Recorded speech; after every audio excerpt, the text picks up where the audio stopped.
with the expat, being a real German is almost like exotic because the expats always kind of hang out amongst each other. They're like, oh my God, are you like a real German with a real Nazi grandfather?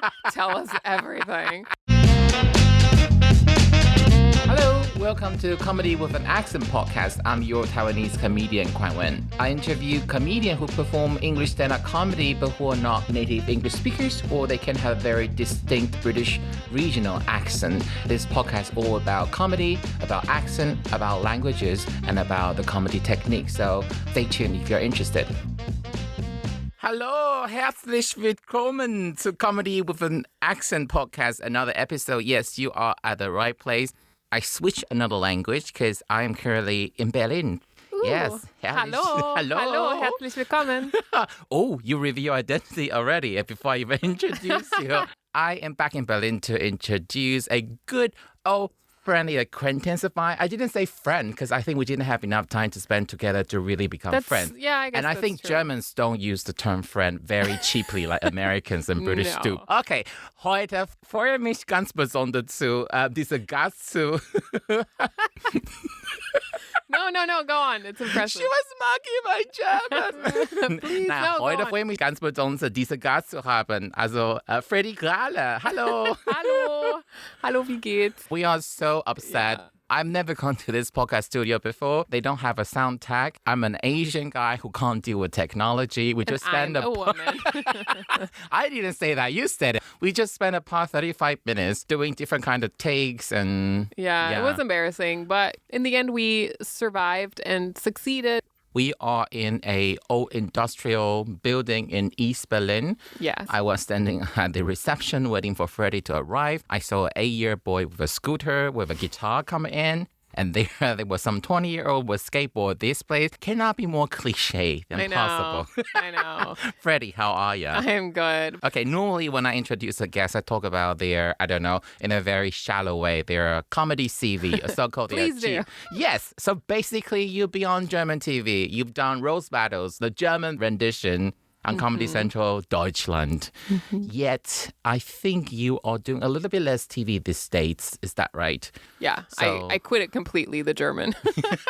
You quit it completely. I was saving this question a bit later, but let's explore that. Freddi, do you know, for native English speakers, can they detect your accent? No, I get different responses. I normally, often I get, oh, are you American or are you Canadian? I think because I don't have a specific regional accent, people are a little confused and they normally say oh, I totally would have thought you're an American. But I think when I'm on stage, I definitely do make little mistakes here and there, or I sometimes can't think of a word. So native speakers do get suspicious at some point and they're like, okay, she is sort of American, but maybe she grew up abroad. Maybe one parent was from somewhere else. So Okay, so they can't tell immediately where you're from, No. but they know something's off. And when you talk about the little mistake, are you talking more about phonetics or grammar? yeah, grammar, or sometimes, and it really embarrasses me when I think of something spontaneous, then I sometimes can't put together the right sentence, which is more maybe with being on stage and then suddenly being nervous, or maybe that would even happen to me in German, but then I always feel really non-native. Yeah, because on stage, when we perform, we have to sound casual. We have to sound like we are standing next to you, chatting to you at a pub or something. But actually, our sentences are highly structured and planned. They are. Also, I think because I live in a German setting and a lot of my life is in German, so that I'm not, quote unquote, practicing English all the time. If I lived in London as a German, then it would be different. I would have a lot more practice. Okay, so that's a little context for our guest today, Freddi Gralle. She's our second German speaker guest, not the first one. And I just thought, there are more German speakers in Germany. That's true. But let's just think about where Hitler was from. So I decided to go for an Austrian. I specifically asked about Freddi's background because it's kind of complicated. You're German, but your English are a lot better than a lot of Germans. A lot of Germans. Care to explain what that is? Yeah, so it's really funny because in my German life, I never have to explain anything about my childhood. It never comes up. But as soon as I speak English somewhere, people immediately want to know the story. Why and I have are to you speaking I know, English and then so I have well? to tell them half of my life story. So The reason I'm speaking English with an American, Midwestern, maybe more neutral accent is that my parents were missionaries. They're very Christian. And we spent like 5 years in Sierra Leone when I was like a very small child. And we had American neighbors from Indiana. I played with the girls, and that's why I have an American accent. I kind of forgot my English when we came back to Germany, but then it kind of immediately came back when I had it in school and with a thick American accent. So I don't know, the accent was stored somewhere in my subconscious. Even though I did a gap year in Britain once and I spoke perfect British English, but then I didn't practice it so much, and then I immediately sort of think I can just pick up accents when I'm surrounded it, but eventually it always came back to the American accent for me. Interesting, because I almost forgot. I just remember you had a pause in Africa, and I was so racist, I don't even remember what part of Africa it was. Yeah. So I was trying to figure out that I couldn't find information. You mentioned Sierra Leone. Yeah. I thought you spent your travel in Zimbabwe or Namibia. Oh, yeah, I think no. Namibia used to be like a German colony before we the had a First genocide World. there, yeah. Right. People think Hitler was the first. No, we practiced in Africa. The G word just being thrown out like cappuccino being served in the morning. I know. Well, I think honestly, sadly, one of the things that came about in 2020 with the whole Black Lives Matter protest is that Germans had to relearn their history as well. And Yeah. I never learned that in school, that there was like horrible German genocidal history in Africa. They're just like, oh, we lost the First World War and we lost so much territory. So let's just benefit from not having to talk about the colonial like, we part. don't even talk about colonialism in school at all. But you guys did. It just used to be stopped. And those have been redistributed know. between Britain and And France, it's like right? not cool colonial. I mean, I know there's not like cool colonials, but there were skulls sent back to Germany to have them analyzed. Disgusting stuff. Okay. Let's try to find some positive. It sounds really weird. That's why Qingdao beer is very famous, because Shandong Peninsula used to be like a German protectorate area, and German brought their brewery. So the famous Chinese beer from the area. Really? Yeah, and they do say some property value in certain part of the city is really high because there would be like German aesthetic villas and mansions. Oh, see, there was a positive angle. Thank you, beer. In case people can't notice, I was saying this sarcastically, okay? I'm not pro-colonialism.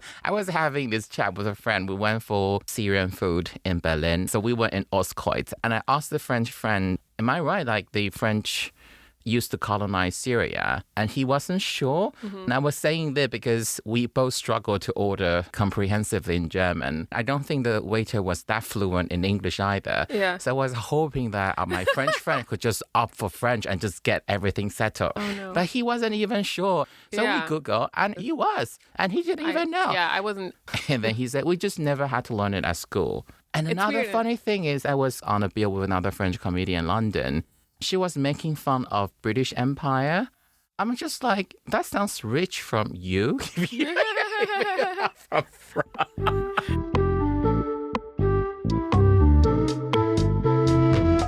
We talk about you being a bit off for native English speakers. But until you finally reveal yourself, no one can tell you're German. Is No. that mostly true? What about for German people? Do they approach you after a show, say that, are you really German? Can't be. Your English too good. Yeah. I mean, I sometimes just say really short phrases in German on stage because sometimes it's important if I talk about German culture, because you always have Germans in the audience so that they trust you, that you actually know what you're talking about. I mean, I talk about my grandfather being a Nazi. It's important that they understand that this is genuine and I'm not making it up, because that would be dumb. Okay, so let's explore this a little bit. Yeah. Did you really think it through and to make sure you speak some German phrases here and there in a way? Yeah. Or was it not a conscious decision? You just do it with the way you speak? No, it was a conscious decision because for a long time, my opening joke was, I'm German. I know I have this weird American accent, but then like, herzlichen Glückwunsch, auf Wiedersehen, guten Abend. Sometimes I just like to fool people to make them believe with this American accent that I'm a racist and not a Nazi. And then people are like, ha, ha, ha. But I do feel like I need to own the Germanness for it to work. Because if someone just says like, I'm German, but you can't hear, then it's weird. Yeah. In case the listeners, you're not aware, Freddi is based in Berlin. So that means for your audience, however international they are, there's always a good portion of German people. And they may look young, they may look urban metropolitan, they may look like we are not typical German. But sometimes those who say are not typical German are very typical German in a certain way. So for them, whether you are allowed a ticket to joke about certain things that they may find very sensitive, whether you are German or not, to talk about a Nazi grandfather makes a whole lot of difference. Yeah. So yeah, I do try to address both groups. I have a joke where I compare doing comedy in German and in English. As a German here with the expat, being a real German is almost like exotic because the expats always kind of hang out amongst each other. They're like, oh my God, are you like a real German with a real Nazi grandfather? Tell us everything, you know? And then when I started German comedy, and this is like just based on my true experience, is I didn't have a cool exotic angle for them because I was German, they were German, we were all speaking German. And then the joke is like, oh, what am I going to say? Oh, your grandfather is also a Holocaust denier. And everyone's like, yeah. And then the Germans can laugh because that's kind of like a German joke that everybody pretends that they were in the opposition. Yeah. So that's like fun, and I can joke for both. Let me explain in a certain way. The Berlin audience is a funny mix of people, and it may have changed because I performed in Berlin between 15 and 16. Yeah. But I don't think I'm quite familiar with the scene anymore. There was about a third of native English speakers. In that group, there's a mixture of British expat, American expat, some Aussie, occasionally some Kiwis or South African. And there's another third, Germans. Young people, they flee other German city, hoping for more international life. They would speak fluent English, but with a stronger German accent.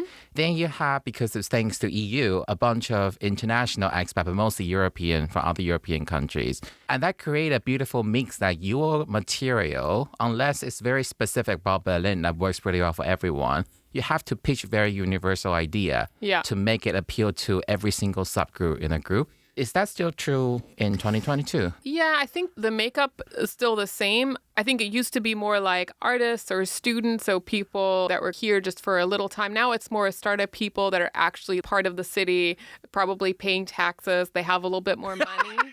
You know? Okay, so you started with the pioneer proletariat, the moneyless people. Yeah. They will shower you with their gratitude and their presence in terms of bucket. Exactly. It used to be all donation shows, and now it's like a lot of ticketed shows, and people are charging like sometimes 15 euros. Back in the day, that would have been unheard of. So you can really see that the demographic has definitely changed. If you ask, someone is always working for Zalando as like a project manager, like per crowd, like always. Zalando is an online fashion retailer. It also means that people didn't necessarily maybe choose to come to Berlin. It's just like where the job was offered. It's also people who maybe don't know that much about Germany or Berlin history.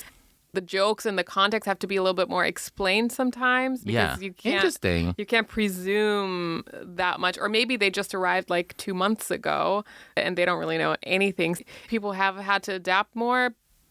But unfortunately, I feel like has kind of kept also from the comedian side, who are also new and always like coming and going, that a lot of the material is really based on ethnic stereotypes. It just doesn't seem to ever go beyond that. I don't think we'll ever get rid of it. And of course, there are always new good jokes that can be made. But I've been here for 7 years now. I feel like I've heard a lot, and also like about German stereotypes, and it's just the same again and again. It's like, oh, German is so hard to learn. You know, Germans are punctual, which I was today. So that sometimes is a little... She arrived just about 5 minutes before. Like, not too early, not too late. But it's honestly very atypical. You know, sometimes when at a comedy show, and typically when I would see in the UK, in London, and people just say, oh, German don't have a sense of humor. When you say that and then someone who's German, they roll their eyes, it's not because they don't do self-deprecating jokes. Is that your joke is so badly written. They've heard it 1,000 times. If you had a more interesting take on this idea, I think they will let you have it. Yeah, I mean, I feel like I'm regressing or like evolving to become like a racist sometimes, because after a week of hearing, oh, how horrible it is to live in Germany, and just like hearing so many jokes, I'm just like, well, why are you here? Well, just go back to where you came from. You know? It's just like so bad. I feel like my grandfather.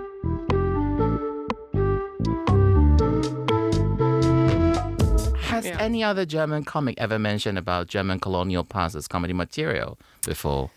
Have you noticed that? Oh, that's a good question. I'm not like totally up to date what happens in the German scene. I feel like Germans that do comedy in the international scene talk more about their German heritage than within the German scene. Maybe like Hitler or the grandparents are mentioned, but I I don't think so. Maybe more in Germany, we have a big strand of comedy called political cabaret. It's more like a political commentary, so it's not so personal like stand-up. So maybe more in those kinds of... Is it like the famous TV host Jan Böhmermann? He's more like a talk show host. He never did any stand-up or cabaret. Oh. But, I mean, he has a monologue in the beginning, which people write for him. So I guess it's a little bit like cabaret. But yeah. I think in the English-speaking world, they just say, oh, this comedian is more political. Yeah, but they don't really create a genre necessarily. In Germany, it's really two different worlds because the political cabaret is very much middle class. They'd probably perform more in like theater-style settings, more for real adults that pay money. And stand-up is very much a young genre still. We don't get like political funding. So you're saying this political cabaret thing predates the German localized version of modern stand-up? Yeah. And I think Germans really love this cabaret style because it's more like educational. You learn and you laugh. It's basically just the comedian telling the audience everything that's going wrong in the world and like we are all pieces of shit, but Germans really love it. Oh, okay. They're like, they want to know that they're pieces of shit, you know? They want to know their depression. Their so doomsday thinking is justified. I know, it's on brand. It was literally like friends of mine came to a show where I talked about my vagina. And it was like when I was in my early days of German comedy. So I'm sure it wasn't like the best performance ever. And I think it made them uncomfortable. A lot of Germans are still, they don't want it too much in your face. So that's why stand-up is still like a little bit more of an undergroundy thing in a way. And then they literally told me about this gig they went to with this political comedian, and they were like, it was so amazing, and after the show you just wanted to kill yourself. It was amazing. And I was like, are you hearing yourselves? But it's like, honestly, what is wrong with this country? Is it about this coming to terms with the past responsibility sort of thing? Or yeah, I think so. But it's also about figuring out what's wrong with the world. I don't know. I mean, it is about knowledge because political comedy is like, oh, and this statistic in 1984, I don't know. But I think it's sad because the political comedians, they don't really show anything about themselves. They're not self-deprecating, really. It's just about the world. And so I really love stand-up because it was very therapeutic when I started, and I talked a lot about myself and worked through issues that were important to me and really opened myself up on stage, I feel like. But for Germans, they don't necessarily enjoy that. I've got all the comments from audience members after shows where they're like, I didn't really like that. Or like, are you okay? Or are you depressed or whatever? It's all from Germans. I got an email once. The next, I did like a TV thing for German Sky 1.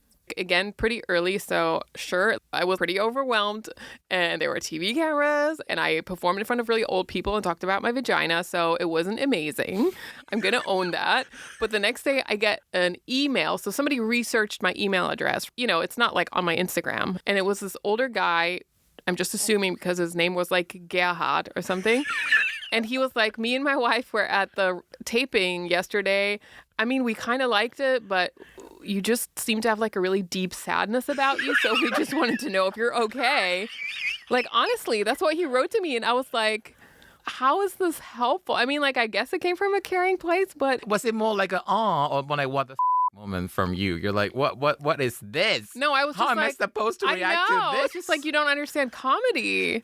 I don't know. I think he really thought that I was just airing my dirty laundry, and that was kind of sad on stage. This is the last thing as a comedian that you want, right? They probably don't know yet that modern stand-up is all about comedian being authentic and honest about themselves. And I think I'm quite sarcastic, so I think he literally didn't know that I meant the opposite, maybe. What made you, because at some point you feel, I'm so special, I'm fully deserving of all this TV exposure opportunity. What changed that? The pandemic changed that. Like, up until the pandemic, I was like, I'd done several TV things, and I'd recorded one just before the lockdown, which came out in March of 2020. And I wasn't very happy with it just because they edited out like a really big joke, and they didn't even ask me. And I didn't feel like great about it. Also, I did a set that I'd done in Berlin like 5 million times, and it killed. And then it was recorded in Cologne. It was just like a dead audience. So Now I have a really bad TV thing on YouTube forever. And so I was like, I felt I never really enjoyed anything I did on like German TV, which is not so much maybe Germany, but it's just like stand-up recorded in a studio setting with a studio audience is horrible because it's like people who know that they're being filmed, so that they're super stiff. They haven't had any alcohol. They're not like in a relaxed setting. So it's just like never a good audience, at least in Germany. It just like never feels great to do that. And then the pandemic happened and everybody was just like, oh my God, I was like working way too much before. And, you know, I tried to do English and German at the same level. So I was just like out every night and just getting panic attacks about, you know, getting my set right in both languages. It was just a lot. And I realized I think I have to decide if I want to do one thing well, I'll have to decide and give one up. It was actually quite easy. English is just more fun. And I don't even want to be on German TV. So I think I realized I don't really need to be famous. Okay. If I wanted a career and if I wanted to be famous, then German is the only route for me. But I realized I don't really want that. And I just really, really enjoy being on stage live. And the scene here is bigger in Berlin, the English scene. That was a plus. I always just like performing in front of international people and not just Germans. And also, if you think about touring in English, you can perform in the whole world. You can go to the Fringe. When I decided to do my first solo show and like take it to the Fringe, that was like the nail in the coffin of German comedy, because and then I just focused on that and I started touring Europe a little bit to get ready for Fringe. And then it was just like, I mean, it was super hard because I had to do it all myself, but I was just like, yeah, this is really cool. I can go anywhere in the world and take my solo show.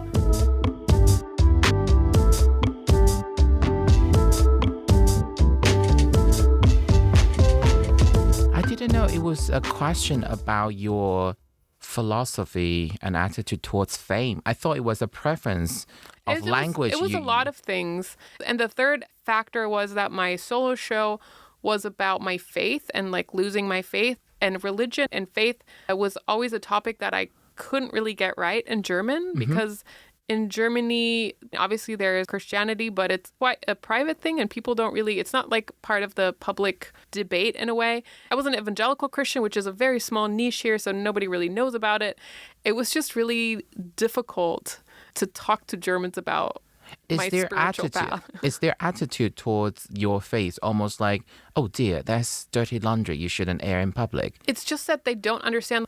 I did like one German set on my birthday recently just for the fun of it. And in English, I have this little thing where I say, I used to be really Christian. I used to date Jesus for a long time. Now I'm dating Jesus from Barcelona, you know.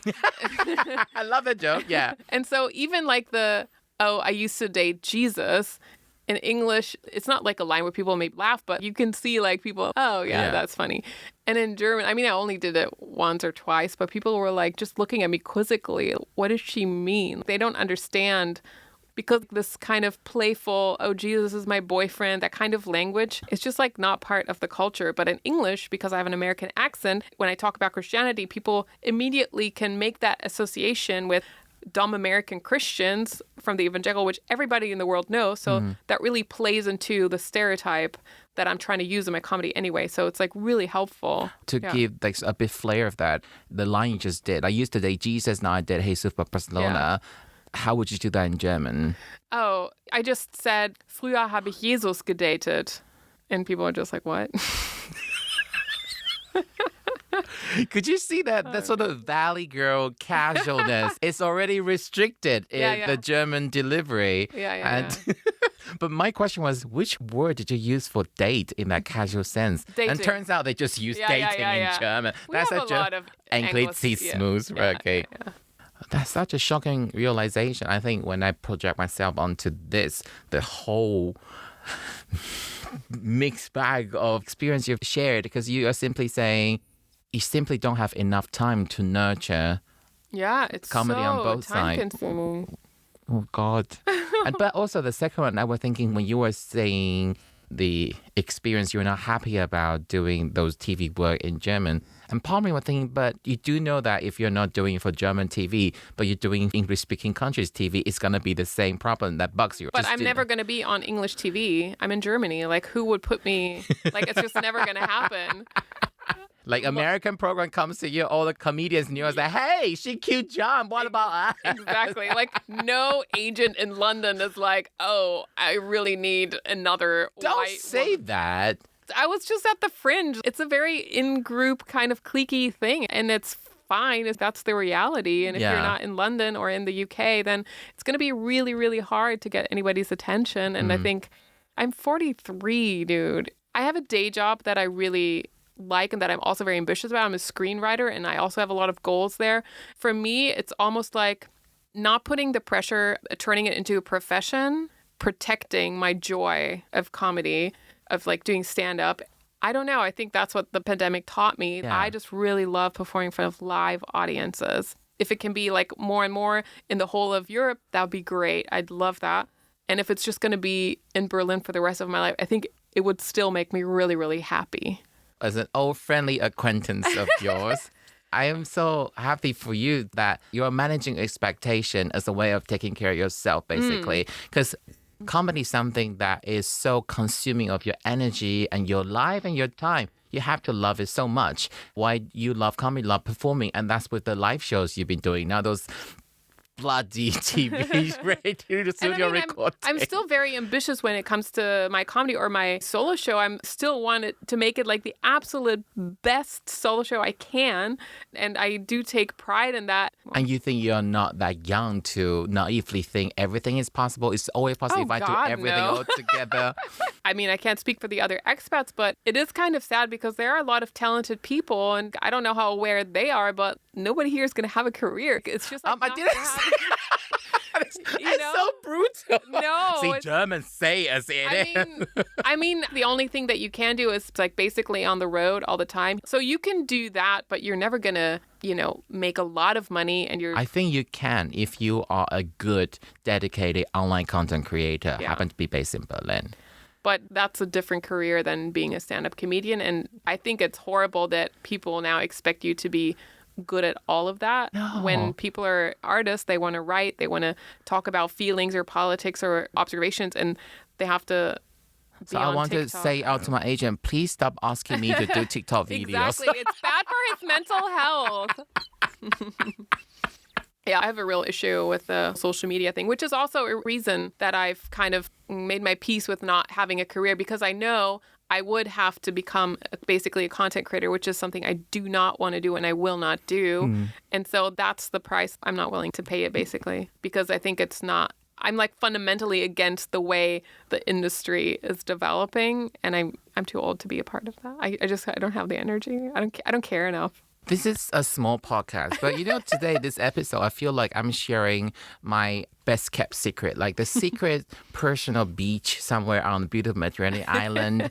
Freddi doesn't particularly do a big online presence thing. If you want to see her, you probably normally see her live shows in Berlin. Yeah. So you want to see English material, just check whether she happens to be at the Edinburgh Fringe Festival. If you do visit Edinburgh Fringe. I have a little bit like on my Instagram, but only stuff that somebody happened to film, That's like my level of engagement.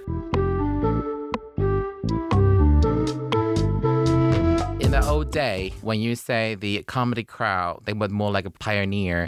They would either be artists, anarchists, or people with rich parents having nothing to do. Exactly. The number one go-to jokes are about drugs. Yeah. And that is something I feel like I missed on. I think I have very weak will to quit something. I can't quit chocolate. I can't quit dicks, So that's why I don't want to do drugs, because I know once I do it, I can't get rid of it. And it's such a cheap joke because he just talk about drugs and everyone is on board. Back in London, drug jokes only works when you have very metropolitan or young crowd. People up to a certain age, this kind of joke get frowned upon. So in the slightly different German scene right now, are there equal amount of drugs-related jokes?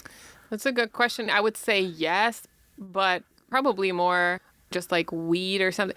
I think it has changed a little bit. More vanilla? Like not the hardcore one, or... Yeah, it's actually quite connected to the club culture. I feel like as the club culture in Berlin has also become more mainstream, maybe it's not as exciting to talk about the drugs, because it used to be very subcultural, and the comedians were also kind of more extreme personalities, I feel like. Yes. And so it was a real part of their lives to maybe go out and take drugs.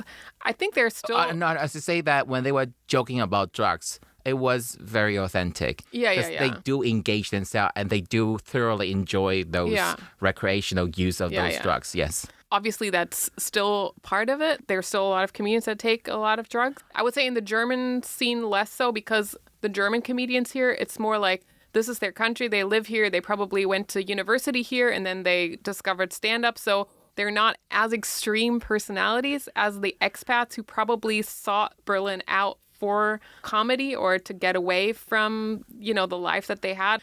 It could be. Or that they are more comedian. They do actually have to wake up to an office job the next day. So even if they take drugs, they have to take in small doses in moderation. Yeah, probably. And also the German comedians can have a career here. So I think they take comedy more seriously. Whereas the expats, doing English comedy in Germany, nobody's going to have a career, right? Let's just be honest. That is a good segue. Let me explain my observation and correct me any part that was wrong.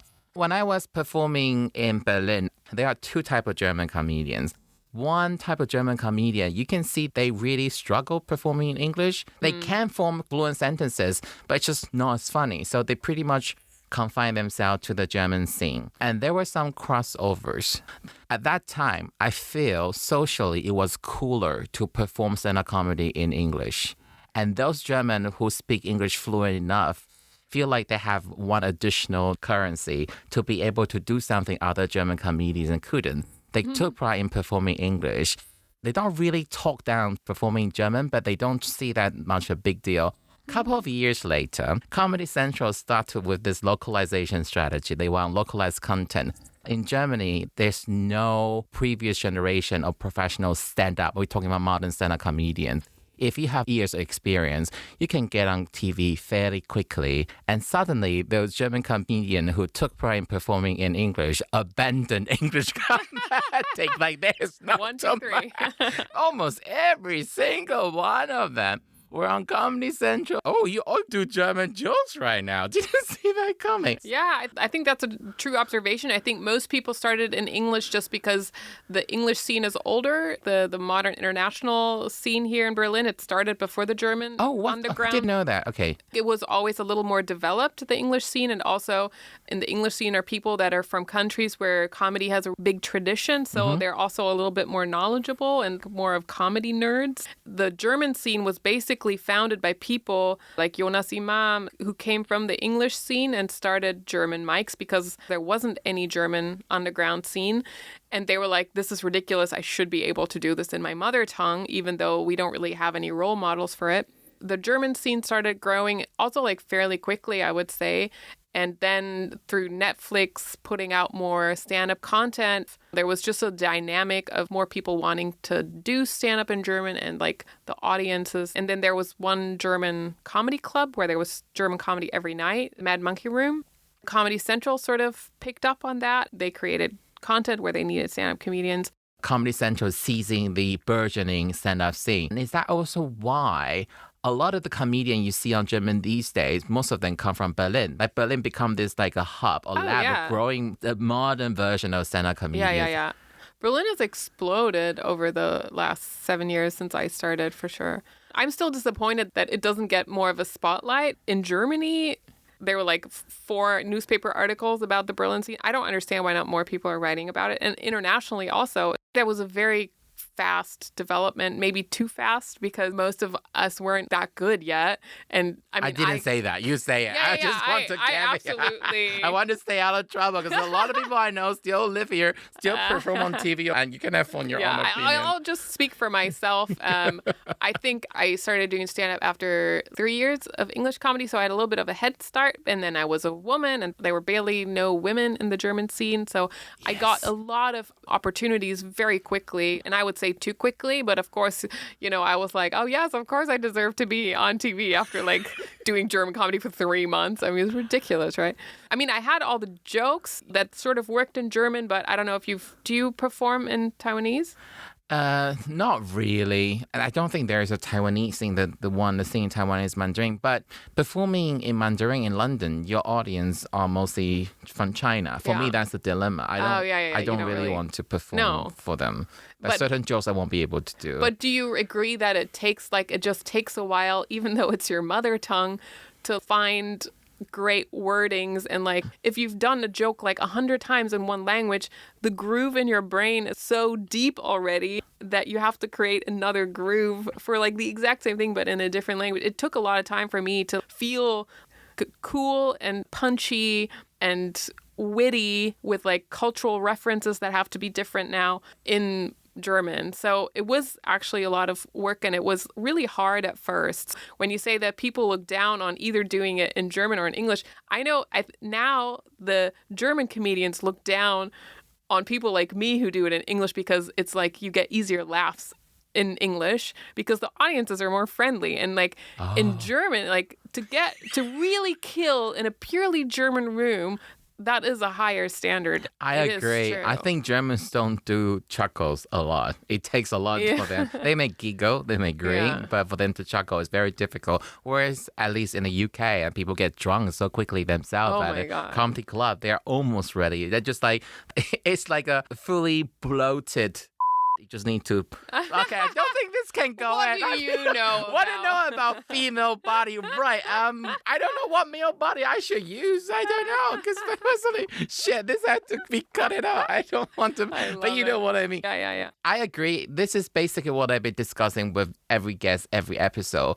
A lot of them, including myself, started performing stand-up comedy in English. So our language, our default tool to, say, write jokes or compose jokes, we use the English, the logic of this language. When I try to find humor in Mandarin, it doesn't quite work, especially if you have jokes that build on wordplay. It doesn't even make sense anymore. You can't translate them. No. And as you said, there's a different group and different vibe. And I just... rhythm. Like English words are all, I don't know what it's like in Mandarin, but English words are all very short and the sentence structure is a little more free than in German. So you can switch around. Are you talking about Nebensatz, creating I mean, barriers? People always say, oh, you can't do stand-up in German because the verb comes at the end of the sentence, which is only true for certain sentences. So that you kind of don't know what somebody is saying until they say the last word, which is not true.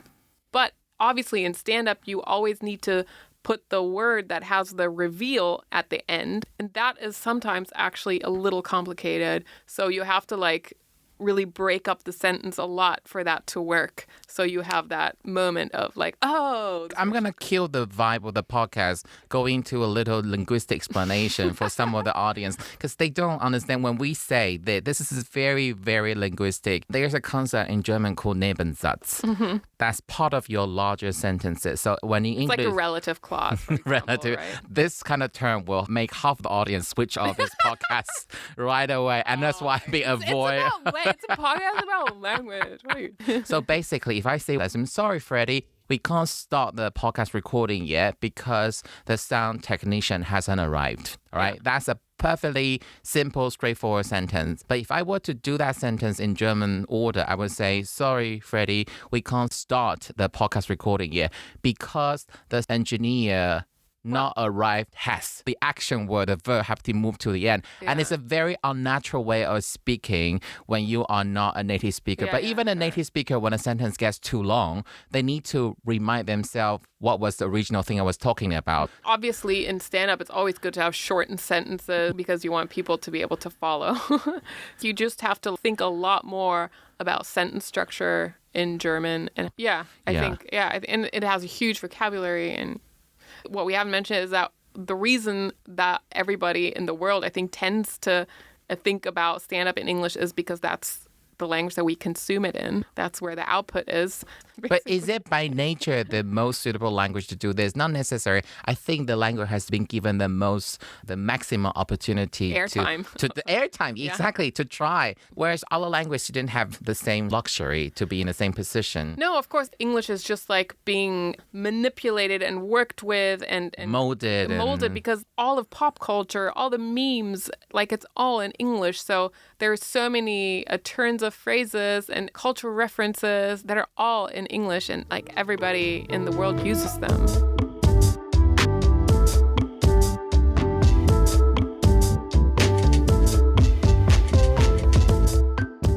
difference between the crowd in Germany and Berlin, non-Berlin, and Edinburgh? What difference have such a revelation for you? For any traveling comedian, there are certain jokes that are very specific to either the culture or the city. I have like a fairly large part in my solo show that is referencing the sex clubs and why I've never been to a sex club. In Berlin, it's like very much part of underground culture and pop culture. Yeah, sex clubs like water and air here in this city. But it's not like sleazy, but it's the cool techno crowd. That's where they go. And it's a very sex positive city. I realized that people don't understand it. So I tried to explain the culture a little bit and make my jokes about it. But it was too much of a journey for them to learn about the sex club culture and then already understand jokes about it. Oh, this is So did you make changes to that bit in your Edinburgh? I mean, I just tried different versions and different ways to explain it. Oh, here's a part about Berlin culture that I need to explain to you now. I mostly needed to keep that part because it had a lot of callbacks and the rest of the show. So you can't just chop it. If you chop it, the whole show would just be disfigured. Because one of the biggest sex clubs is called Kit Kat, and I just have Kit Kat Club, yes. I just have like funny callbacks with like, oh, I would like to see a sex club that's for people who are bad at sex, and it would be called Milky Way. You know, I'm really regretting that. It was definitely something that I would have otherwise cut out of the show. I don't know. I think for people, sex clubs are just either something that scares them a little bit or is kind of disgusting and not a lot of comics, they use sex club as a shock tactic, right? They reference there is sex. Oh, this is something the ordinary people wouldn't dare to think. Whereas in Berlin, it's just so taken for granted. It's not a really big deal. So you use it as your backdrop. Exactly. So you were not able to do that in Edinburgh, which is supposed to be... Or even like when I toured around Europe. But I mean, that's why you go to the Fringe to learn these kind of things. That's also why I try to leave, like try not to do always the same room. I used to do a set, I probably couldn't do it now. It's about my obsession with the royal family. And the whole show ended with a British royal musical with the Queen singing I'm a Survivor. So you can see why I can't do that set anymore. Maybe it has to be in a Phantom of the Opera way, but I hope it's not too disrespectful. You have to put it online now. No, but when I did a set in Berlin, people kind of get it, but they don't get it. They're like, so what? They gave me this face like, so what? What should that concern me? Yeah. But whether people love it or hate it in the UK, whether you're a Republican or a royalist, it affects your life so much. It has a different cultural significance to the British crowd. I didn't realize, but this set I so enjoyed doing, it pretty much a very local set, a very British set. And it didn't hit me until I tried to perform in Berlin. Because even if I go out of London, I should just go to other British cities. I think with local jokes, it's not just the reference that is lacking in that moment or that people have or don't have. But if you perform the royal family joke in Britain or the sex club joke in Berlin, people have the knowledge of 100 other jokes about that topic. So they have already in a universe of jokes that saves you 20 minutes having to explain all the clues and contacts. And so when I do a sex club joke, I'm also referencing other comedians' sex club jokes that I've already heard. So I'm not going to repeat that. So it's in a context. The Christian past, was it always heavily featured in your comedy materials only until recently about your faith? You used to open and address a bit, but you don't do the whole set about it. This show didn't get to watch this Edinburgh. It's called Church Girl. Church Girl Interrupted. And it's based on your experience and your relationship with the faith. How does that still affect you, even though you decided to step away and looking at your faith from a different angle? Yeah. But the decision you made is still made complex because of your faith, isn't it? Yeah, I was like a real church-going girl when I moved to Berlin, when I went to film school and all that. Then it just like I became more and more liberal. I hung out with new people. Eventually, I was like, oh, I think I need to get out of this group. I just feel like I'm so judgmental. I want to try and maybe unlearn that. And I think I can only do that outside of church. And I also didn't really believe that Jesus was actually the Son of God and all that. And so it was like a long process. And then eventually, I remember I was sitting in the Easter Sunday service and they're talking about Jesus has risen from the dead. And I was like, wow, I've really heard this too many times now. I was like bored. And then I got out my phone and I typed in my first stand-up set in church. I think that was like one of the last times I went to church. Either I had already gone to, or then I went to a couple stand-up shows because I knew one guy from film school who did stand-up in English, a German, Georg Kamera. Oh, yes, Gail. Yeah, he's like my godfather. So I went to a couple of shows, and this is really what I want to do or try. And yeah, my first set was about, I used to be a super judgmental Christian. So that was like, I really needed to talk about it. Stand-up was really therapy for me at the beginning to like understand what was going on, like losing my faith, because it was really like the most important thing in my life for like 15 years. And was that before the German scene really started to appear? There wasn't a German scene when I started. So basically it was a no-brainer because you're fluent in English. And... Yeah, exactly. And Christian culture is so Americanized, so that made it even easier. Does that make your relationship with your family a bit more difficult, or you guys come to a comfortable place with each other right now? Because your father is a pastor, right? Yeah, he doesn't work as a pastor anymore, but he was a Baptist. It was hard for my parents at first, and we had a lot of conversations about it, and they would like check in. So how is it going with your faith? I'm like, still nothing.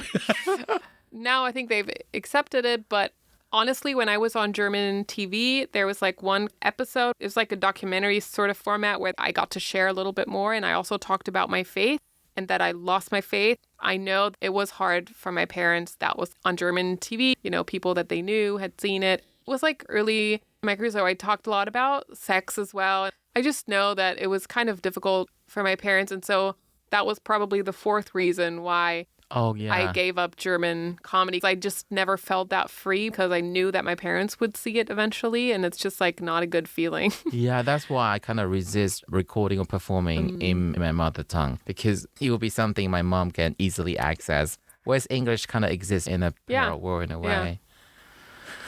So, yeah. But they've accepted it, and I think they now understand like what my reasons were. I have siblings who were never really that Christian at all. And to be fair, before you could choose, you did get dragged into the church a lot of times. So you spent enough time in that place already. So it's not like you're making it uninformed. No, totally. I really gave it. I was really active in the church. I preached everything.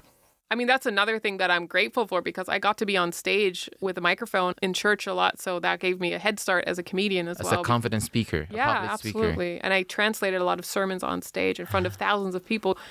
Being on stage was great for me.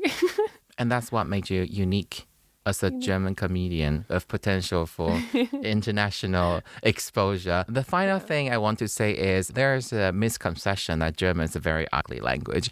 Every time when someone tried to prove it, they would deliberately speak German in a very horrific way. Or like the Nazis in movies. Like the Nazi, right? Barking, basically. The thing is, during the pandemic, Freddi had a beautiful podcast, but it was in German, and she no longer had enough time, so she stopped it. It is so soothing, though. So it's called FAQ. I don't want to say it's masculinity. So it's called FAQ, masculinity in German. And if you listen to Freddi's voice in that podcast, it is so soothing. You can replace whatever sound of the wave before you go to sleep. That is a beautiful, and I want to use this to prove whether a language sounds beautiful or not is in the ears of a listener. Let's try this sentence. A little bird fly in the forest. Ein kleiner Vogel flog im Wald. Yeah, and how would you say that in French? Un petit oiseau vole dans le forêt. That doesn't sound beautiful at all. Bad. See how beautiful it is, the German language. Yeah. I don't think I've covered everything I want to, but given we spent 35 minutes fixing the microphone, the mixer, the setup, I'm just grateful there is an audio file at the end of the day. Freddi, how can we find you on social media? Yeah, I mostly communicate through Instagram. It's Freddi with an I _Gralle. It was a Gralle. And since we are towards the end of the podcast, we've revealed your German identity. Yeah. Could you share with us what's your actual name in German? Yes, my actual name in German is Friederike Dorothee Gralle. Imagine if I were to introduce our guest heute is Friederike Dorothee Gralle. That would sound very different, wouldn't it? So that's been our wonderful guest today, Freddi Gralle. Thank you. Thank you very much. Thank you. Bye. Bye.